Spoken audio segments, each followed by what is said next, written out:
On comprend pas trop cette scène, hein. On a l'impression qu'il y a l'ombre qui arrive à tenir la feuille en lévitation. Donc on comprend pas vraiment, mais c'est très artistique.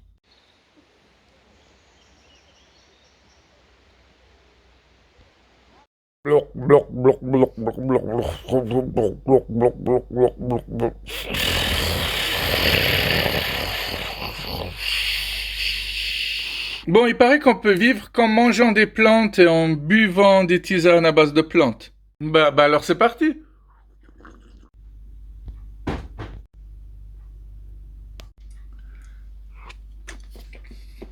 Hum, délicieux. Bordel de merde, il manquait plus que ça. Un tuto cuisine. Bon, le pire, c'est que quand je fais une vidéo comme ça, tout le monde rigole alors que je suis très sérieux, en fait, hein. C'est quoi, c'est ma tête, c'est ça? Mon psychologue m'a dit, ne vous inquiétez pas, chaque rêve a un sens. Bon, déjà, il y a des fautes d'orthographe, hein. Chaque est au singulier, puis rêve est au pluriel, c'est du n'importe quoi. Et le deuxième souci, c'est que mon rêve ressemblait à ça. Oui, oui, je sais, je sais. Donc, si vous avez une explication, je veux bien l'écouter, hein, je suis preneur. Tu prends quoi pour aller bien? Bah, je prends de la distance. Ici, interdit aux cigarettes et aux chiens. Ouais, c'est très bizarre de les mettre dans la même catégorie. Et il commence à faire nuit. Faut vite que je termine cette vidéo avant de la poster. Petit rappel, les seins de glace, c'est du 11 au 15 mai. Voilà.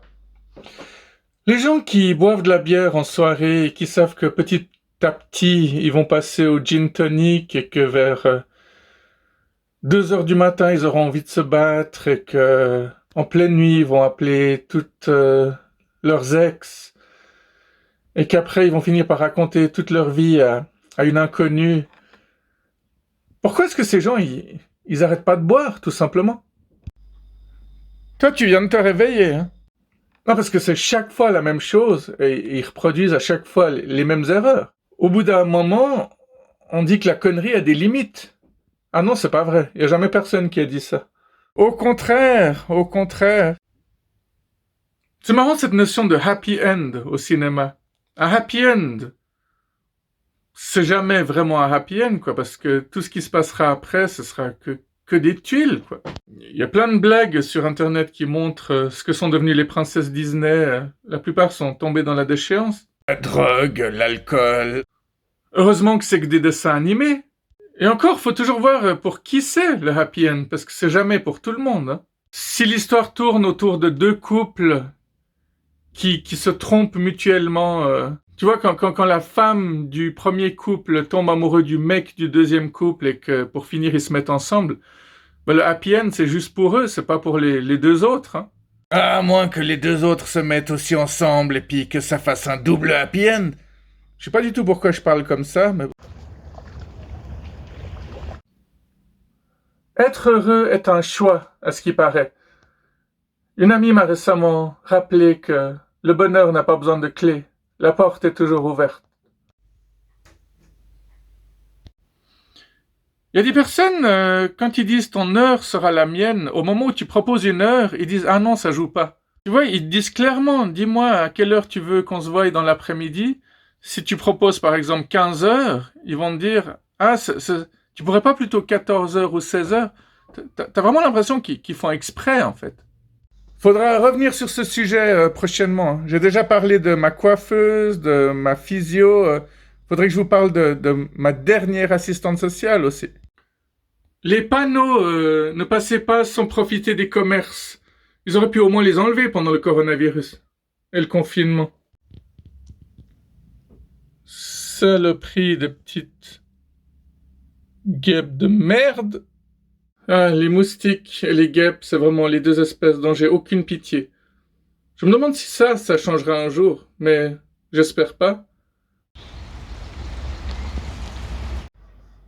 Je suis allé chez un couple qui viennent d'avoir un enfant, en fait. Qui venait. Il faut utiliser l'imparfait, ça rend le récit plus intéressant.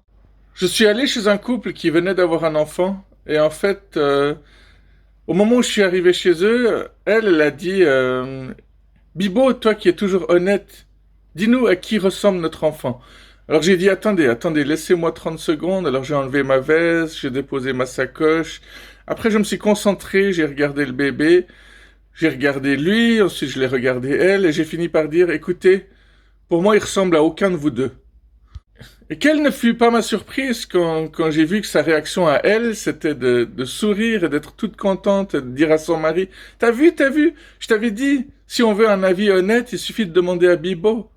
Oui, parce qu'il y a tellement de personnes qui disent, ah, il a ton sourire, ah, il a tes yeux, alors qu'en fait, il regarde même pas, en fait. Ça fait beaucoup de, en fait, hein. Pire, en fait. Bien pire que ça, en fait. Qu'est-ce que je disais? Allez, on la reprend. Pire, en fait. Bien pire que ça. On vit carrément dans une époque où on se gêne pas pour dire qu'un bébé c'est pas beau et il y a plein de blagues et de gags qui circulent sur le fait qu'un bébé, ça peut être très moche, en fait. En fait? Et le pire, c'est que ça passe. On s'en prend à quelque chose d'innocent et de pur et puis on s'amuse à dire que c'est moche. Et c'est dans ce genre de moment que l'honnêteté devient tout à coup un truc à bannir, quoi.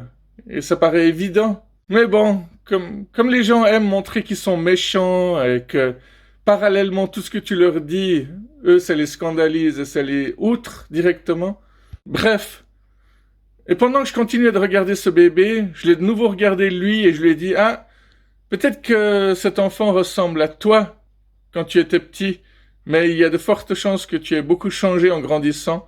Et c'était effectivement ça. Donc, mon sens de l'observation a encore frappé.